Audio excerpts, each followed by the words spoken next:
Bismillahirrahmanirrahim. Assalamualaikum warahmatullahi wabarakatuh. Selamat datang di cerita kita kali ini. Semoga apa yang kita bahas hari ini dapat membawa manfaat, inspirasi, dan hikmah bagi kita semua. Jangan lupa subscribe terlebih dahulu, dan jangan lupa aktifkan lonceng notifikasinya, agar tidak ketinggalan dari cerita-cerita terbaru kita. Sebelum kita mulai ke ceritanya, jangan lupa siapin kopi terlebih dahulu, biar dengerinnya fokus. Langsung saja kita mulai ceritanya.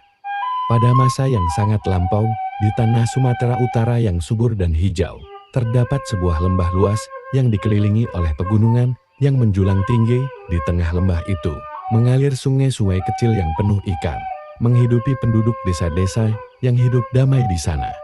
Namun, ada satu orang yang lebih suka hidup sendiri dan menjauh dari keramaian, namanya Toba. Seorang pemuda yang memiliki ketekunan dan keterampilan dalam memancing serta bercocok tanam. Meski hidupnya sunyi, Toba selalu bersyukur atas keberlimpahan yang diberikan alam kepadanya. Suatu sore, saat matahari hampir tenggelam di ufuk barat, Toba memutuskan untuk memancing di sungai yang lebih dalam di dekat hutan. Setelah berjam-jam menunggu dengan sabar, ia merasakan tarikan kuat pada kailnya. Dengan hati-hati, Toba menarik pancingnya dan terkejut melihat seekor ikan besar berkilauan yang tertangkap. Ikan itu memiliki sisik emas yang memancarkan cahaya indah saat terkena sinar matahari senja. Mata ikan tersebut seolah menatap Toba dengan penuh arti, seperti sedang menyampaikan sesuatu. "Aku belum pernah melihat ikan secantik ini seumur hidupku," pikir Toba. Karena merasa sayang jika harus membunuh ikan itu, ia memutuskan untuk membawanya pulang hidup-hidup dan menaruhnya di dalam tempayan besar yang berisi air. Malam pun tiba. Toba merasa sangat lelah dan tertidur dengan cepat di atas tikarnya. Ketika fajar menyingsing, Toba terbangun karena mendengar suara di dapurnya. Ia merasa aneh, karena tidak ada seorang pun yang tinggal bersamanya. Dengan hati-hati, ia mengintip dari balik tirai bambu. Betapa terkejutnya Toba saat melihat seorang gadis cantik, berambut panjang dan hitam legam. Sedang menyiapkan makanan.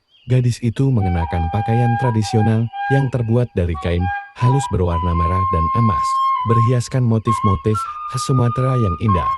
Melihat Toba yang berdiri terdiam di ambang pintu, gadis itu tersenyum. "Jangan takut, Toba," katanya dengan suara yang lembut. "Aku adalah ikan yang kau tangkap kemarin. Aku berasal dari kerajaan bawah laut. Karena kebaikanmu yang tidak membunuhku, aku memutuskan untuk berubah wujud dan hidup bersamamu. Namun, ada satu syarat yang harus kau penuhi. Kau tidak boleh memberitahukan kepada siapapun asal-usulku." Toba yang masih tertegun segera mengangguk setuju. Bagaimana mungkin ia menolak permintaan gadis yang begitu cantik ini? Sejak saat itu, mereka hidup bersama. Dan tak lama kemudian, Toba dan gadis tersebut menikah. Dalam upacara sederhana yang dihadiri oleh para tetua desa, kehidupan Toba berubah menjadi lebih bahagia dan penuh warna. Gadis itu, yang kini dikenal dengan nama Nauli, menjadi istri yang setia, ramah, dan selalu mendukung suaminya. Mereka hidup rukun dan bahagia, dan beberapa tahun kemudian, lahirlah seorang anak laki-laki yang diberi nama Samosir. Samosir tumbuh menjadi bocah yang kuat dan cerdas. Ia memiliki mata yang tajam seperti ibunya dan rambut hitam yang lebat seperti ayahnya. Namun, sifat Samosir agak berbeda dari kedua orang tuanya. Ia dikenal sebagai anak yang nakal dan cenderung malas membantu ayahnya di ladang. Meskipun demikian, Nauli selalu sabar menghadapi kelakuan Samosir, dan ia terus mengingatkan Toba untuk tetap sabar dan lembut. Suatu hari, saat musim panen tiba, Toba meminta Samosir untuk membawakan makanan siang ke ladang, di mana Toba sedang bekerja keras mengumpulkan hasil panen. "Samosir, tolong bawa ini untuk ayahmu di ladang.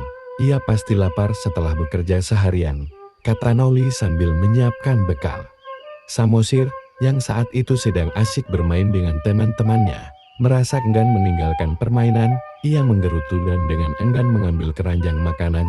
Namun, di tengah perjalanan, rasa lapar menyerangnya.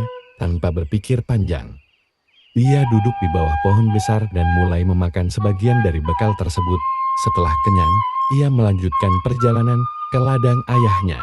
Ketika Toba melihat Samosir datang dengan wajah ceria, ia merasa lega.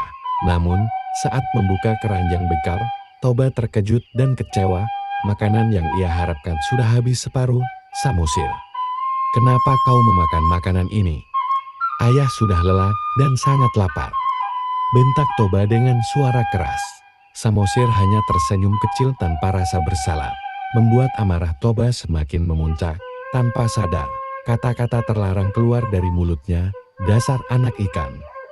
Kau tidak tahu betapa sulitnya hidup ini karena asal-usulmu."